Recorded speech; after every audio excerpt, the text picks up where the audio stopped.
what do you mean replicate the whole data to the end client? Like, it's too big. Like, that can't work. So I understand the hesitation, but any like half step in that direction is just a gateway to replicating more and more and more, because you just want more and more and more to be instant. So I had a very traditional mindset around it, which is, okay, we have an API, the API serves data, and we're going to like cache some of that locally.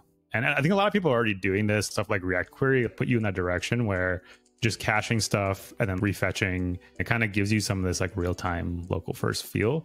But then you start to hit the limits with that. If you're looking for stuff that's not literally in the exact view, you're then round tripping with the server again. The key thing to understand is if you're building an app that people are actually using every day, the initial load time is really not something you need to care about.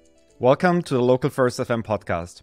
I'm your host, Johannes Schickling, and I'm a web developer, a startup founder, and love the craft of software engineering. For the past few years, I've been on a journey to build a modern, high-quality music app using web technologies. And in doing so, I've been falling down the rabbit hole of local first software. This podcast is your invitation to join me on that journey. In this episode, I'm speaking to Dax Raad, who is using local first in multiple projects, including the serverless deployment tool SST.dev, a healthcare app, and an upcoming personal finance app. In this conversation, we explore how local first simplifies app development, the UX and data patterns he's using, and how self-hosting could empower local first apps. Before getting started, also a big thank you to Expo and Crab Nebula for supporting this podcast. And now my interview with Dax.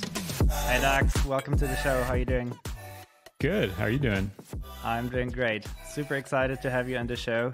You're certainly also one of the more well-known voices on Twitter sharing the local first gospel. So it seems like you're not just working on one project with local first, but almost quite a portfolio of local first inspired projects. So super curious to hear more about those.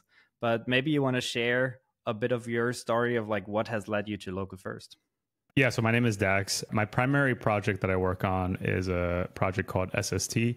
We're a dev tool. Like, we help people ship applications. We help people deploy all kinds of infrastructure to all kinds of places. And we have an adjacent project to it. So SST users get access to this thing called the SST console. And that is a local first application. I mean, I'm going to say local first. There's obviously like a spectrum. I would say it's the least local first thing with that you could possibly have, while still, I would say, embodying some of the characteristics. But my history with it, like most people, or like a lot of people, I guess, it started with Linear. I came across the product probably in like 2018 or 2019, somewhere around there, probably 2019, something like that. And I found them fascinating in a few dimensions. One, their attention to detail was just kind of outrageous. Like, there's all these little details outside of local first stuff, just these details that are in there that, you know, they're like real craftsmen. They care about every little aspect of their product. I found them really interesting from a business perspective because they entered the most crowded and most cliche space you can possibly think of. Everyone has had the idea of, I hate my project management tool, like I should build my own. The most boring, cliche, non-innovative idea possible. They enter that space and they absolutely crush it. Like, no one really could have predicted that. I think you would have, if you just heard that idea, you would have just been like, whatever. And they did that purely from this aspect of really excellent quality and performance. And these are things that people will love to say, like, oh, the user doesn't care, or performance doesn't matter. Like, you know, they'll try to say that it's something that you can do later. And this is a great example of a company that's kind of violating that narrative. So I find them really fascinating. And I got obsessed with just digging into how they build their stuff. Initially from like a UI perspective, but then I was like kind of looking into how everything is super responsive and instant. And I studied them so hard to the point where I think I was really convinced at some point that I knew more about their system than anybody that didn't work there. Like, I understood like their exact protocol, like how they sort stuff locally. I kind of just kept going back to it to refer to it. And around the same time, my wife and I were starting a new project in the healthcare space. And this was a productivity tool. So it's a type of tool that people log into at the beginning of the day, use it all day until they finish their work. So these are the places where I feel like the performance aspect is really understated. When you're using an app every single like second of the day to do your work, there's all those little paper cuts where something takes a little bit longer to load or there's like a spinner. These do weigh on you. If you talk to the user, they probably won't articulate it. But if you ask them the question, does it feel like a joy to do your work or does it feel draining to do your work? And they're going to say draining unless you push things to this degree. And this never shows up in like typical user research or like user feedback or any of that stuff. So because we were working in something in this category, I was like, okay, we have to do it. We have to like meet the same bar that Linear met. And that's kind of when I started digging into what are all the different ways that we can enable this. And we started from like a JSON API using Orbit to like replicate the data locally, to GraphQL and Urkel to do something similar. And then we eventually ended up on Replicache after like trying a few of those. We also tried, I think, RxDB at some point, because we knew that, yeah, we want to have almost every operation happen locally if possible, so that the feedback is instant. Searching, and this is in the healthcare space, so searching through patients should be instant, loading up their information should be instant. Even if we had a really large data set on the server, in terms of like a single business might have tens of thousands of patients, an individual doctor is only seeing a small subset. So having the ability to like partially sync the data that we know that the user cares about. So we spent like, through the course of building this product, we tried so many different setups, and we probably spent 2 years of learning and trying how to do these patterns before we landed on something where, one, like the tools, like I said, we ended up on Replicache, is a tool that we liked, and two, like as people building products, like we understood how to like really take advantage of it, how to structure things and where to pay attention. So that product is called Boomi. We actually ended up deciding to pivot away from it. Like we have some customers, but it just ended up not being a market that was particularly large. And so we wanted to switch to something that was a lot more like wide, like anyone can use. And something that we personally would use. I found that any product I build where I personally use it, it just comes out like 10 times better. It's just way easier to understand the problems and be motivated to fix them. So we're working on a new product called Radiant now. And that is a personal finance application, which again, there's thousands of, very similar to the Linear story.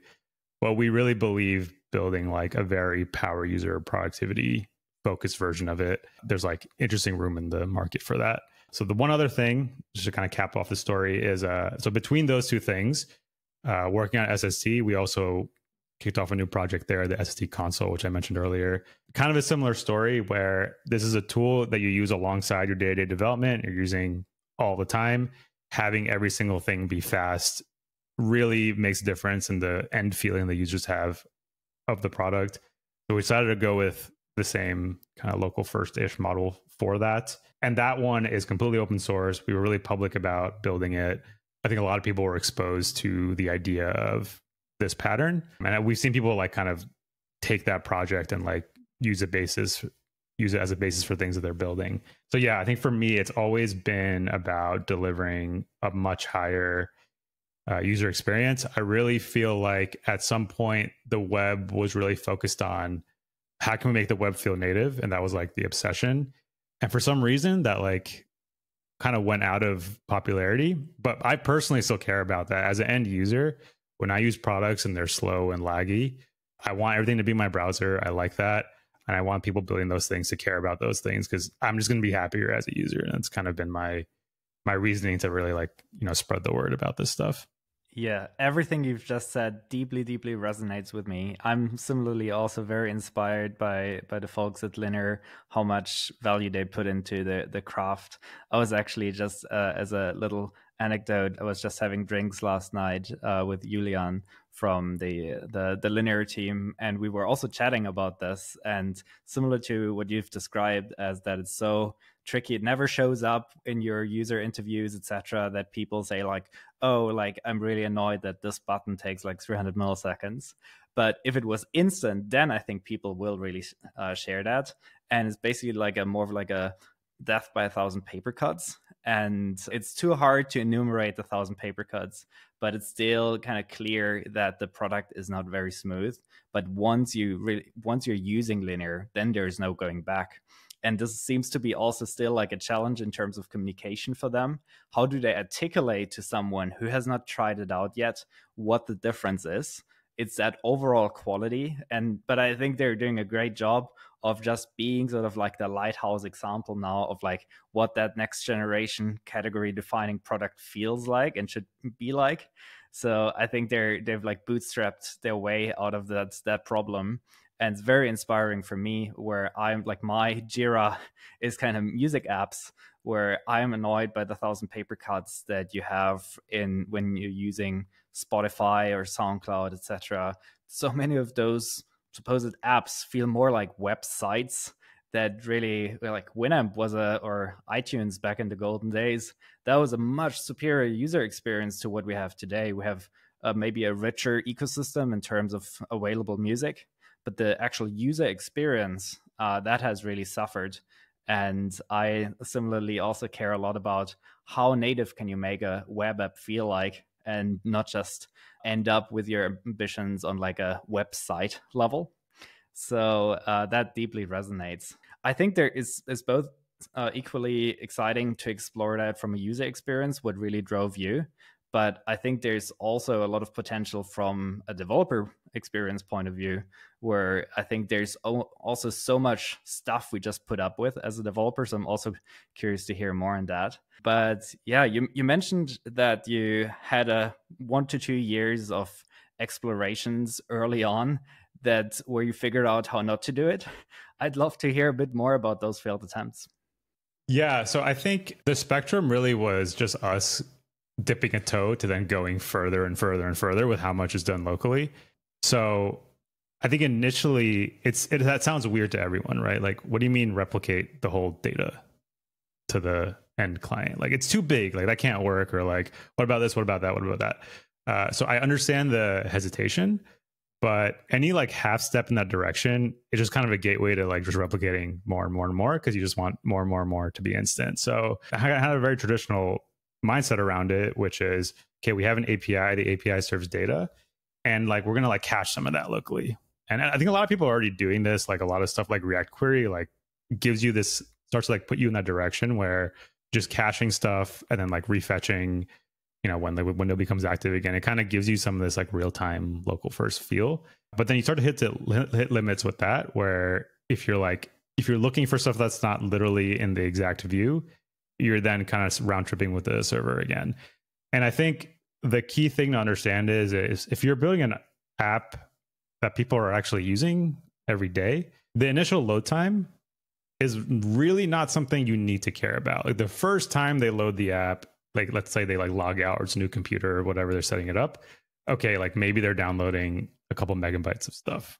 That's going to be slower than you visiting some public website that's like optimized around like that initial load time, of course. But once that initial cost is paid, every single interaction that they have going forward from there is insanely fast. And that trade-off is so worth it for apps that people actually use. And this is a joke I like to make, is that the web has become so obsessed with optimizing for websites where people visit and leave as fast as possible. I'm like, if you're working on something like that, totally get it. Like totally get all the SSR stuff everyone's obsessed with, all the like the infinite levels of like CDN caching and the little optimizations there. I totally understand that, like minimizing bundle size, all of that stuff. But a lot of people work on SaaS products. Most of the products that I use every day don't fit in that category. Like I'm using them every day, like just preload stuff for me. And I feel this way about some of the biggest products, right? Like think about GitHub. I'm an open source developer. Like my day-to-day job is maintaining open source projects. I'm in GitHub all day, clicking through issues, looking through commits, looking at PRs. It is so frustratingly slow how almost every single interaction results in like a page load.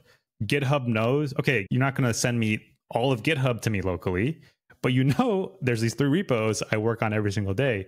Sync that locally, sync that optimistically. Like that would save me so much time and frustration and energy. And actually scratch that. It's not really about the time. It's really about the energy for me. You can spend 4 hours doing work that saps your energy and 4 hours where you feel empowered. And to me, like good apps like this, I like feel super empowered and it's not sapping my energy. I'm not drained after the 4 hours. I'm like ready to go on to my next thing, right? And yeah, some of these biggest apps that are productivity apps are so built like traditional websites. Definitely. Yeah. I mean, the use case that you've mentioned in regards to GitHub is an excellent example. Like you have those units that are really self-contained. Most repos don't have like hundreds of thousands of issues, so it's really easy. Like takes roughly the same amount of data that like your initial JavaScript bundles took to just download the entire thing as a SQLite database or like in another format, and then just have it there available. Since you're navigating so much within the scope of a GitHub repo, whether it's between GitHub issues or going to like a pull request or something, and whatever paper cut you experience there, it really lowers your effort of like wanting to go the extra mile. Whether you want to respond to someone's like in a GitHub comment, I think Jamie Kyle, actually, I think he ran a couple of experiments there. That's literally faster on GitHub to open a new tab for a link and get the server-side rendered stuff than dealing with like the Rails style navigation on the existing site. And that speaks exactly to the symptoms that you've described. I will also call out a project. I don't fully remember the name anymore, but someone on Twitter, I think, was working on exactly that, like a little GitHub client that is local first inspired, that pulls down your data that you're dealing with to make exactly these interactions fast. Maybe you know the name. Yeah, so I actually tweeted asking about this. I remember seeing it and I couldn't remember it. And I think it was by Devin, the Parcel JS. Yeah. So I saw him messing around with it. I don't know if he ever like finished it or released it or anything, but yeah, this is so desperately needed. Just GitHub isn't going to do it, I don't think, because it's like so outside the scope of how their system works. But just someone, please, like just build a thing that syncs the issues and PRs optimistically, and like you're going to save me so much. I'll pay for this product easily. I don't know how big the market is for people that care this much, but it doesn't seem like that much work because it's just a single repository view and like some of the stuff that's in there. And you could totally do this. Yeah. This is kind of what I was saying before. I'm mostly speaking as a developer, like building these things, but the end thing I care about is as a user, I just want more of this stuff out there in the world. So I'm not as frustrated. I definitely agree. And like, I applaud you for like going that adventurous path and that extra mile with SST console, since I think you had the right intuition there, and it is paying off in terms of how fast that feels to use and how much, like you say, like it no longer drains your energy. It gives you energy using that. And once you had that experience, you really like every loading spinner that you see is so much more painful afterwards when you're like using, for example, the Cloudflare console. It's like the same thing there. Like you're within a project, you have that many deployed workers, and you just want to navigate between that. It's fine that my logs stream in, but all the metadata around that should just be instant. Yeah, it's a tiny amount of data. And like, the majority of apps, if you really look at what data people are constantly going between, it is so small. So yeah, you figured out like the patterns early on, or rather that you realized, okay, you started with a bit of caching, a bit of more caching, bit of more caching, and you didn't quite find the right line to draw. So you just, okay, we're going to just bring over all the data. Did you have other sort of learnings where you had to rewire your brain? Yeah, so I think one other middle step we had was we tried it through GraphQL. We weren't particularly interested in the GraphQL part.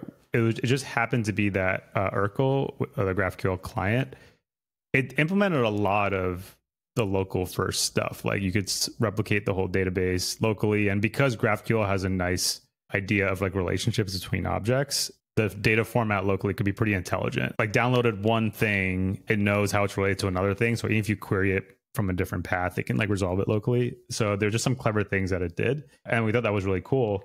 But what ended up sucking was we didn't really like GraphQL. And everything you did, even local operations, required GraphQL as input, which again is fine. It just wasn't really clicking for us. And again, it still had this limitation of like, it wasn't really meant or initially designed to have all data locally. So it's all like, there's always like some stealing or some performance issue or something you run into.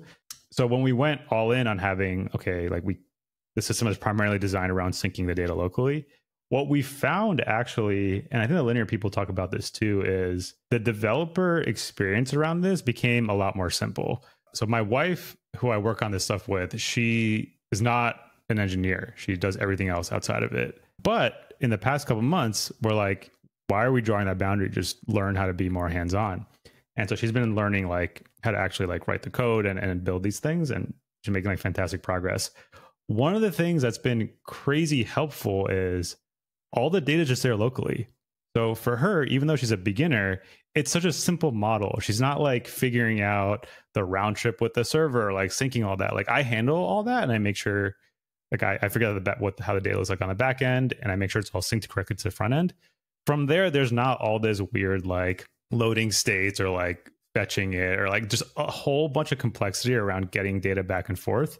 It's solved in one part of your app, and then you never have to think about it anywhere else. So just from like a team productivity point of view, like she can build any feature she wants, even if I didn't like explicitly think about it from the backend point of view, because she has all the data locally. She's like, I want to create a view that searches through this set of data. She can just go do that. All the data is there. Very, very straightforward. And it's actually wild how much of a productivity boost that has on your team, because you're not like constantly building these like back and forth. With every new feature, you're not rebuilding another way to like sync that data back and forth. And that's been amazing. That's so liberating. We talked about this also in the recent episode with Kyle, who drew the comparison of like going from jQuery to React, where React freed you up of like that manual view maintenance, and now going from like the manual state transfer across the different environments. That frees you up of like that data management, and you can now actually focus on what matters most, like building a great user experience and putting the effort into the pieces that do really matter. And that simplification, that is just so hard to overstate how nice that is. And I think that also unlocks a whole bunch of like new tooling. So for Overtone, that I co-develop with the project Riffle, or now called LiveStore, it's always been a first-class citizen to have great dev tools. And one of the parts of the dev tools is to have a data browser in there. So it basically feels like a Google spreadsheet. And really, it also acts as a Google spreadsheet. You have like visual view on all of your data. If you change something, such as like a playlist title in that data browser, it like automatically updates in your app. And there's no question of like, oh, do I now need to like send this to this REST request, but do I need to also like invalidate this in Redis? No, you just like set the data, and there it is. Yeah, that's great. I mean, a local data browser is actually something that we're definitely missing, but that's it's like it enables so many things like that. Just the debuggability and observability of what's going on, and just being able to change something in one place and have it update everywhere, like in your view and in the back end. It's just it's so much simpler. And it's weird because I feel like apps used to kind of work this way. Like when I got started, I was building desktop applications, and I guess there wasn't really a cloud component in some of the initial things that I built. And they were this simple because the data was just local, and like you'd hit a button and you like mutate the data and it's there. So yeah, to me, it feels like we're turning to a simplicity with like much more power and capabilities that we didn't have back then. Exactly. Plus, we now also get the power of the cloud for collaboration and like a lot of the nice pieces. But I think there's just been an overinvestment over the last 10 years into having everything be so cloud centric that like you built like even a local calculator probably as like a remote rendered server app. And I think now also bringing more investment into kind of back to the roots in this way of building apps. I think this will also help more people who are not quite as adventurous as you are to really explore this before others do, that this becomes a more viable standard path that people build apps with. Yeah. And like there are like a lot of stuff becomes simpler. There's some new stuff you have to learn, of course. Like with any new paradigm, there's things that are a little bit different. I think some of those involve things like, so in our case, in the Boomi example, we unfortunately had customers that had too much data where it wasn't as simple as just syncing it all locally. So we had to think of like some new kind of like UX related patterns where we kind of optimistically sync stuff that we think the user will care about. So like the first time you visit a patient, it might take a little bit to load because we didn't sync all the patients locally. We do sync like a shallow version of the patient locally for everyone, so they can search through all of them really quickly. But to get into the full details, like you might not, that's too much data to send to everyone. So the first time you go there, it'll be a slow load. But from that point, we kind of flag them as, oh, this user cares about this patient. And from then on, we'll constantly send them updates. If they haven't visited the patient's profile for like 2 weeks or whatever, then we'll kind of unflag it as something that they care about. So these are like new patterns that, you know, they don't really exist in a traditional app, but this mixture of local and cloud you can get pretty far with tricks like that. And we kind of have to like learn some of those tricks and some of those ideas. We have a whole like I forgot what we called it, but it's like we have like a system where you can easily flag stuff as a user is interested in this thing. And if you flag it, it starts getting synced, and then it'll get unsynced after some window that you specify. So we kind of have to like, think about that and create a framework around it. But that's one. The second thing is like obviously handling, and this isn't unique to local first. Anywhere you're doing optimistic things, obviously there can be errors that happen on a delay. Again, depends on type of application. Like a music player, probably the syncing is probably like pretty straightforward. But for something that's looks more like a traditional SaaS app, there might be sources of truth that can't be validated entirely locally. So you'll end up with situations where the user does something, then goes away, then the error shows up later. And like you need like a whole different UX pattern when you can't block the user. It's worth doing because 99% of the time they don't hit that error. So it's good to let them move on, but you have to handle a case where they do. So there's different problems that show up, but again, it's all in the name of a better experience to the user. So totally worth it. So let's say you have some kind of field that needs to be globally unique in your system. So let's say, we can just use Linear as an example. Like you can create a new project in Linear, but the name of the project needs to be unique. There's an impossibly small chance that you create it and you move on, but someone had created it at the same time because they thought it was their job to do it. And there's like an issue because your right maybe got rejected. So in a typical UI, when you create the project, you would see a spinner spinning, okay, created. Because you have a spinner there, you can like make sure stuff gets written correctly, and then you don't let the spinner come back till you know for sure it's good. So anywhere with this like unique field type of situation, we run into this problem. Our fix is actually pretty simple. We just have like some kind of like context thing of like pending stuff that hasn't been confirmed. And if it comes back with an error, we just pop up a toast that brings them back to the original. We like reload that original context. If they want, they can click back and go back to where they were and like, change the issue that they had. So I think we found that pattern to work pretty well. Obviously, it's like the example I gave is really stupid. Like no one is ever going to run into that.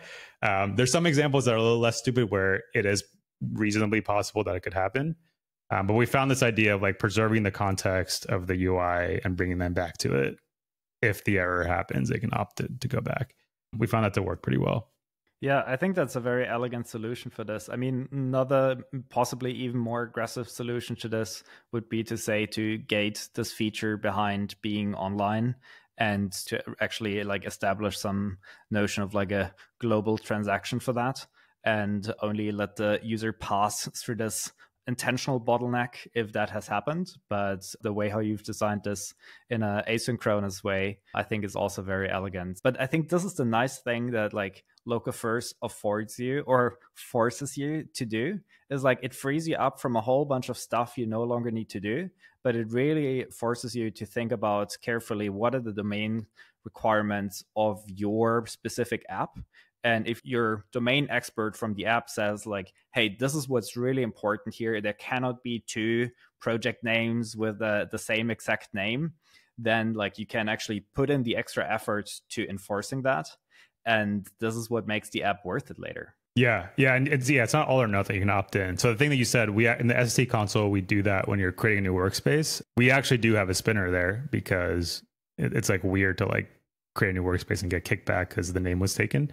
So yeah, we hold you there, and that's like, a more traditional experience. And that's fine because that's like a very small percentage of the app where you're like creating a new workspace. You do that once when you sign up and you never do that again.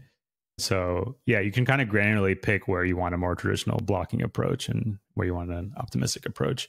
And I think a lot of the people that are maybe skeptical of the local first thing, I think they tend to imagine it in these extremes of like, you have to sync all of your data and obviously that won't work, or like you have to have everything be optimistic and obviously everything can be optimistic, but you can really pick and choose. It's more about what you default to and then you opt out of. It's good to default to optimistic first because that's what's great for the user. Right. I think in your context of building SaaS apps, I think there's kind of layers to this entire thing. There's like the global system that you're still in control of. That global system is probably not local first by all the ideals. But once you create an account or once you've created a project and now you enter like a smaller scope of that overall system, and that now is very much local first, because this is where it actually matters. It's okay if your users sign up takes half a second to load, but once you're in your productivity environment, this is where you want to really have unlock the benefits that local first gives you. Yeah, exactly. The data, what's the day-to-day workflow like? And that should be, like an excellent experience.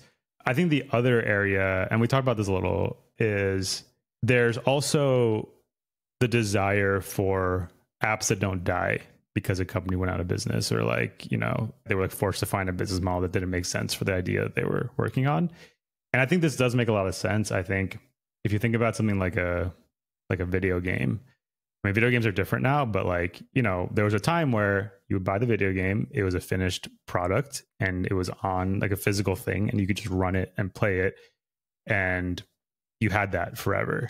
So, but I mean, now you have some games that require you to be online, or it's a hybrid of both, and you can imagine how at some point this game won't be playable anymore, and that's happened to a few things. I think people feel that way about applications as well, and I totally get that. I personally don't work on anything where that's the critical burning desire, where you want it to really run locally. You care about the privacy, you care about whatever. I totally get all of that. It just hasn't intersected with the areas that I focus on. So for me, it's been more about just the experience side of it. And I think the reason it's a little bit tricky to go to that extreme in SaaS is a lot of a portion of your value is in the end experience. And like we talked about, I think people are under delivering there, but usually it's also tapping into some kind of bigger data set or bigger capability that can't really run locally. So it's usually a mix of the two things. So I typically will also have to mutate the data outside of the user interacting with it. So if you look at something like Radiant, so this is going to be a personal finance app, you can totally build a fully local first version of this that runs entirely locally. Whoever's building the app, it can be totally encrypted where they don't even have access to seeing any of this stuff. And there's value in building something like that. But, with all these advancements in AI and LLMs, those can actually impact personal finance apps a lot in terms of making sure the data is cleaned up correctly, auto-categorizing, all the things that sucked historically about these applications. LLMs have a lot of potential to fix that.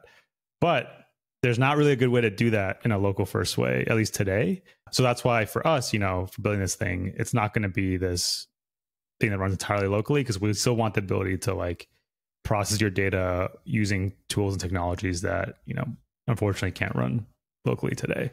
Yeah, I think you've touched on a couple of really interesting points there. So I think right now the canonical definition of what is local first software is according to the Ink and Switch essays that lays out the 7 ideals of local first. And I think you're nicely sticking to the first 4, which is about the loading spinners and that it works offline and so on.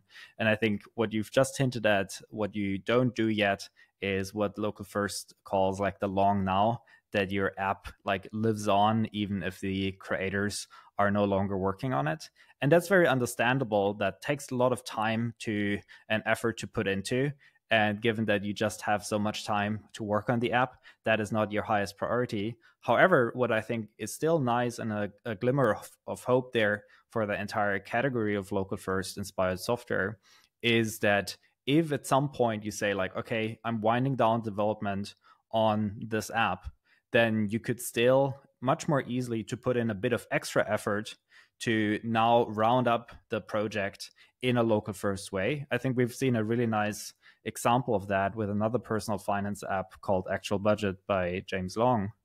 And so as he no longer had time to work on that project, it was so much easier now to transition the app from something that he hosted as a cloud service to something that people can just run by themselves. If you build those monstrosities of giant Kubernetes cloud things, it's really, really hard to tell someone how to easily just download a GMG and run this on your MacBook. Whereas if your app is local first to begin with, then I think it's much easier to repackage the app that you've built. And you can trim away a lot of the multi-tenant stuff that you need about SaaS and just package the productivity aspect of the core of your app. And then I think it's actually quite nice and easy to achieve lasting software. Yeah, I agree. I think so. And with Radiant, we're actually, so because we can't do this thing where it's like end-to-end encrypted and because of what our goals are, instead, we're making it dead simple to fully run the whole system yourself. If you care about hosting yourself and you want all the data. And a big part, and to be honest, that's a lot of what SST does. SST helps you ship very complex software multiple times in multiple environments. And so because Radiant is an SST app, it's very easy to point it at your own private infrastructure and say, I'm just going to have a self-hosted version of this. And we're making sure it's like as simple as it can be to do that and get it as close to like using the hosted version. Because there's like some weird benefits of that. Like, so this version that we're building is going to be mostly built on Cloudflare.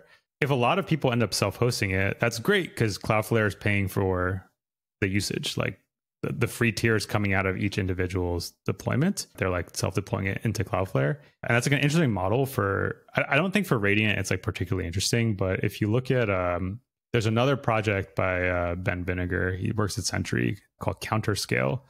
So this is a classic like Google Analytics type product, right? It does like just web analytics and basics, and it's very early on, but it's not a hosted project. It's just something that deploys into your own Cloudflare account. So he can have 1 million users using it for free without ever really, paying for that because, Cloudflare is much more set up to offer that. And I'm very interested in that model because I think for a lot of infrastructure pieces like that, it is nice to have it alongside the rest of your infrastructure. I worked a lot in healthcare environment, which has a lot of compliance requirements. And oftentimes I couldn't use the tool I wanted to use because it wasn't hostable in my own environment. So we're pretty excited about like letting people do more of that.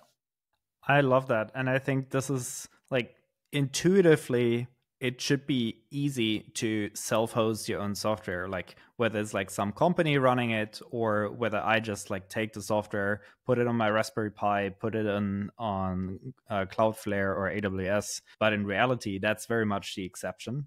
I'd be curious whether you can share a bit more of like the reasons that you see why that's so hard and how you're trying to make that easier.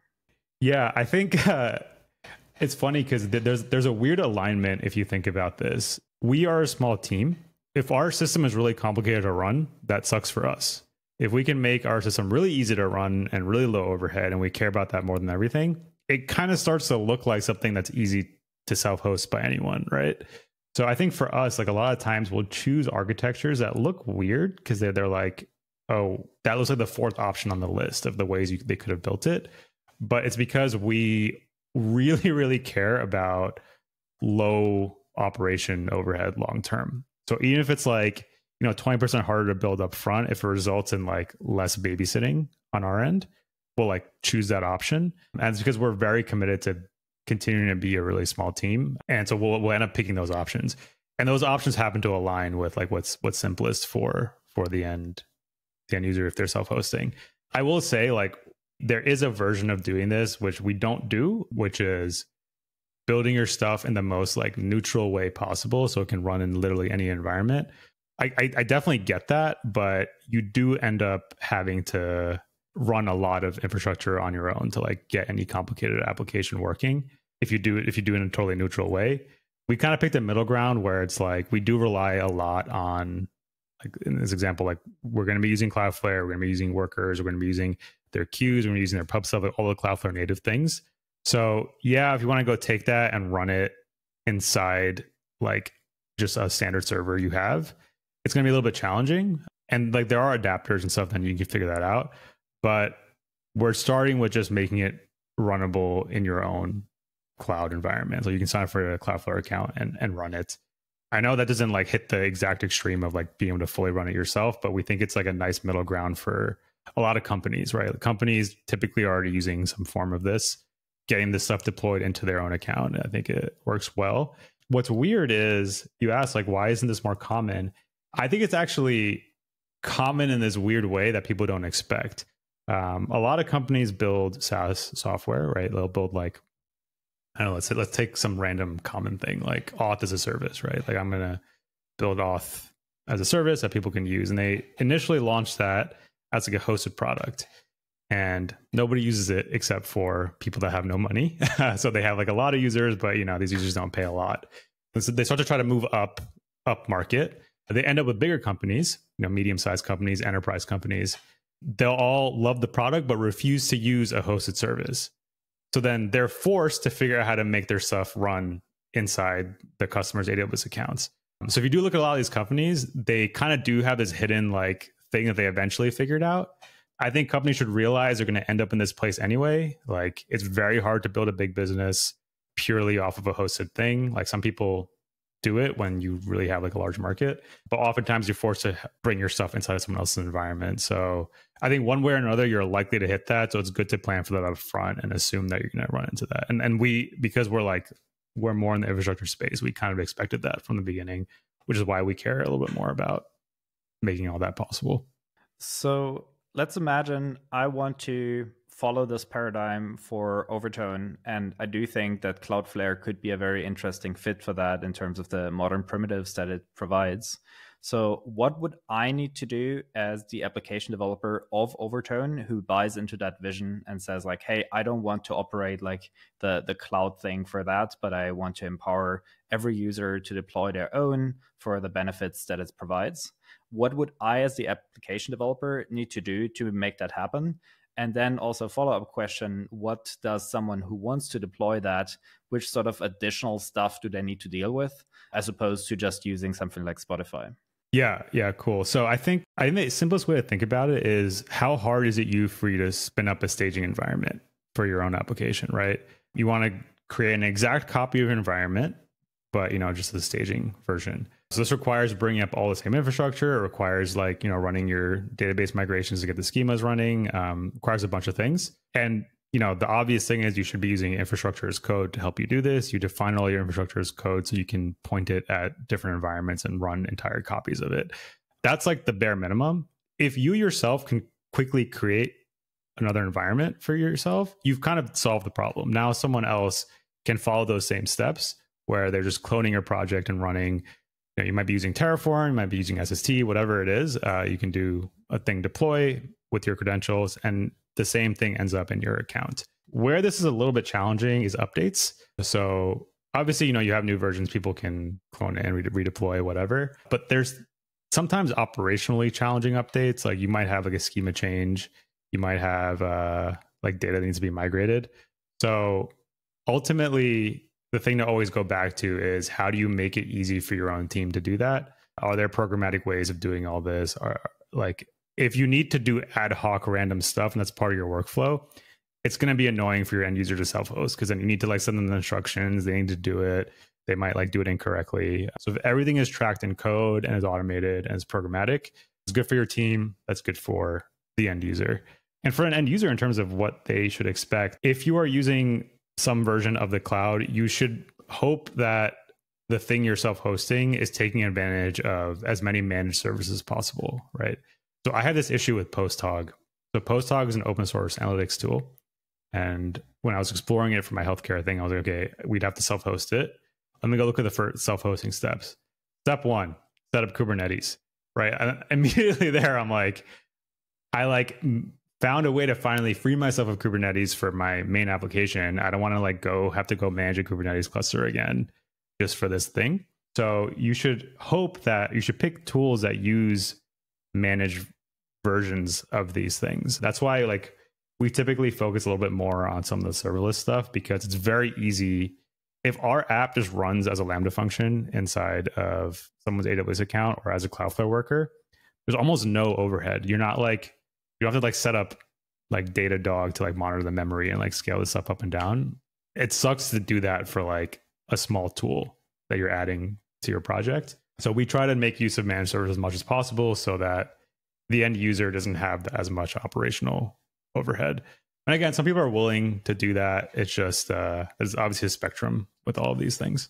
I do think it's a double-edged sword. While it really takes away that operational burden and operational overhead, it's not just about the deployment cycles and the update cycles of the app that you're deploying. You potentially also need to update from database version A to database version B of just a database server that's running or your analytics server or whatever. So that certainly takes a lot more effort. However, on a longer time horizon, if you do rely on managed services, they might just at some point send out a notice and say like, hey, next quarter, we're shutting down like that plan that you're relying on. So you also, in some regards, might be building on quicksand. I think the larger a service is, such as Cloudflare, I think the chances that the rug is being pulled underneath you are probably lower. But it's always a double-edged sword. And so my preference typically is, in terms of the architecture that I'm using, is like to go as simple as possible. This, for example, why I'm also very drawn to SQLite. And I love all of the new tooling being built around SQLite. Since SQLite, no one's going to take that away from me. It's just like a little file that I can put on a SD card or whatever.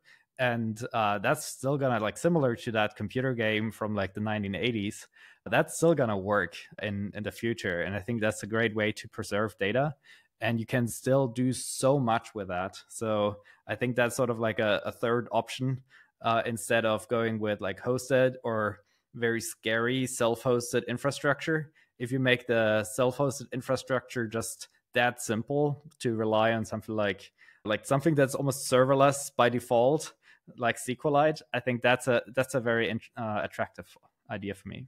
Yeah, no, I agree. And with everything I'm saying, it's always like you have to exercise your judgment. I'm speaking from the things that I typically have worked on, and I think this is where we landed. But yeah, if I was working on something that had different requirements, like having like the simplest approach makes sense. The only reason that we have to do this is because we work on stuff that is like, one of our tools is like issues, like kind of like how Sentry offers like issues that extracts. So we need to process like a large amount of logs, because some people have like billions of invocations a day. So it's not the type of thing that we can really simplify. Like we can't just give you like a single container in this, because that's going to get overloaded very quickly.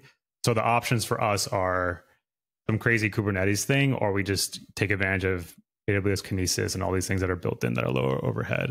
But if those weren't my requirements, I would probably opt for something similar. And yeah, at the end of the day, it always just comes down to like have good judgment with whatever you're doing. Totally. Yeah. I think it's just, as web developers, we're just so like in our like dependency fury in a way, where like we just like npm install this, npm install that. And we also not just package dependencies, but we also like add infrastructure dependencies left and right to something. I think is a big contributor why the long now aspect of local first software is so hard to achieve. So I'm always trying as hard as possible to avoid dependencies, whether it's package dependencies or whether it's like infrastructure dependencies, as much as possible. But it's always a trade-off, since they do sometimes can really save you a lot of time. Yeah. I think for us, we kind of land in this middle ground where we'll commit to one thing, but then we'll reject a bunch of other things. So there's this phenomena happening right now where you have these large cloud providers that offer these services. The services aren't like the best, most wonderful things to use. There's a bunch of companies that'll like make a copy of just that one service, but do it like 10 times better. And it's often really compelling. And like I can see why people are tempted to adopt every single one of these. And people end up with a stack where it's like, it's my application and it's sitting on top of like 10 different other vendors. And these 10 vendors are also startups. Like it's unclear if they're going to be around for a while. So for us, we like, as tempting as it is and as nice as some of these offerings are, like we never use those. We just stick to the most lowest level primitives that we can be sure are going to be around for a long time. And we'll commit to those. Like we're going to accept the fact that if something happens to them, we're screwed. More likely we're going to die before they do. So that makes sense. But like, we won't apply that everywhere. So again, it just comes down to like having the right judgment and picking things. And low dependency is very important. That makes a lot of sense. So you mentioned, in terms of the deployment cycle, also the update cycle of your application. And now in the local first way, there is primarily you need to think about, how do I update the local first app itself? So some certain things are easy to deploy, like a new component version of your UI. That's easy. But now that also all of your data lives in the client, the schema of your data, or like the shape of your data, is possibly also going to evolve over time. And there's different ways to deal with that. So I'm curious how you've handled that, as well as possibly also the same problem applied to your cloud components. Yeah. So in terms of the data locally, we've never done anything sophisticated here. We've always just blown it all away. If we have to do some kind of severe breaking change, we'll just update like the big version number and the app will erase everything locally and resync. It's not a huge deal. It's never like a massive amount of data. I think I can see a world where this is, and already it's actually not too different than changing your backend database schema because you have similar issues, right? Like you want to make backwards compatible changes as much as you can because you don't want to have to like force changes in your application code and force deployments of those together. So similarly, most of the time you can do something backwards compatible. If you totally mess something up, which obviously happens sometimes, yeah, we just blow it away. We haven't really found the need to do anything more sophisticated where we have like migration scripts that run locally or anything. I can see how that's the case for if you're like running, I guess if it's like end-to-end encrypted or something where you can't really do that and the true state of the data is what's on the person's device. I can see how you have to like think about that a little bit more. I think it kind of reminds you of WhatsApp a little bit because like with WhatsApp, it feels like you're like shuffling your data across your devices. Like you get a new device, you like move the data from one to another. So I imagine they deal with things like this, but yeah, personally don't have a ton of experience with that. Yeah, I mean, WhatsApp is also one of the OG local first apps that really like followed this pattern out of necessity that defined why WhatsApp is so attractive. But I think the trade-off that you've landed on, I think makes a lot of sense. It's very pragmatic. And given that you're in this hybrid mode of like some parts of your app are cloud oriented, some parts of your app are local first, now you can also reap the benefits of the best of both worlds that allows you to move quickly. I think if at some point you want to move further on the local first spectrum, then I think maybe you can't quite afford just blowing all the local data away. I'm kind of exploring some patterns in that regard where I'm kind of keeping two versions of the data around locally. One version that is more of like an event log and one that is more of like a typical app database. And the app database is just a projection on aggregate from the event log. So I also get the benefits and luxury of, in the case of a schema migration, I can just blow away the appdb, but instead of talking to the server, I can just replay it locally. Sometimes takes a little bit of time, but you get a lot of different options here that you can choose depending on your requirements and how much time you can afford to put some effort into. Yeah, that makes sense. And what's interesting is this feels very different, but it just kind of echoes the same things you do with like a database in the back end. It's ultimately the same thing. It just happens to be that the node of the database is running in someone's machine. So you end up with like almost all the same scenarios and options. Did you run into any situation where you feel like, okay, this was really easier in the way how you've built software in the past that's now like either currently harder with local first or like just categorically inherently harder with local first? Well, it's really that one scenario I talked about before where you do want to block the user. Since the default is inverted, whenever like you never think like holding the user up until the backend verifies something has happened. 99% of developers would never think about that as complicated. It's like obviously that's like how everything works. So when you invert the default, that becomes a little bit more challenging. And yeah, we just have to come up with like certain patterns around like if you do an action and the server rejects the action, the natural thing that'll happen is your state locally will revert to the state it was at before you did the action. But that state has no record of you trying to do the action. So the UI won't have like any error or like information about this. So doing an action where there was an error on the back end and preserving that error, it just ends up being more steps than it would be otherwise. But again, like we talked about, like this is the minority of cases, so it doesn't come up. But it's just a funny thing where something so straightforward in the traditional situation is like so weirdly complicated in this. So that's one thing that comes up. I think the second thing that comes up is kind of going back to this thing about like the doing migrations of data locally or the schema changes. There's always a chance, and this happened more when I was earlier on in doing this stuff. So I think it was just me like not doing stuff well or like not having like the right approach to certain things. But sometimes you would just end up with like data that was bad and messing up the user's state locally. And with any other app, hitting refresh means start over. You're like rebooting your computer. You're like back to zero. But local first, you might hit refresh and the local data is still there. That's causing the bug, preventing like, you know, the fix from being applied. So just like you lose the ease of like wiping everything, and there's no like built-in user habits around like, oh, like let me try clearing my index DB and my browser, right? It's like not a thing that anyone thinks about. So just like guarding those things so you never end up in a state where it's unrecoverable. I think that's tricky. Again, it's usually handled on a lower level, so you're not dealing with this constantly, but it is a technical possibility. Yeah, I like that that observation a lot. This is also something I'm currently thinking a lot about.